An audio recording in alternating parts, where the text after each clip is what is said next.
Az egy kicsit belebillentett. De nem adott gáz. Ne, azt ne.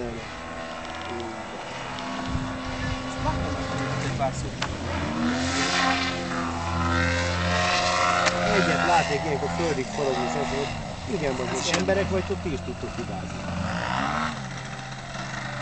Tényleg ilyen sebességű forgalomban. Mennyire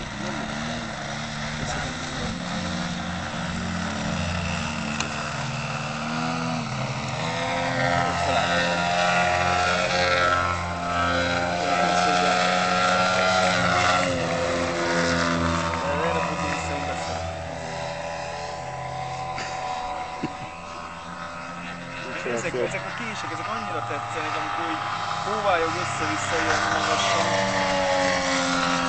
Ilyen magasan, igen. Nincs alatt egy lót. De beszarnátok a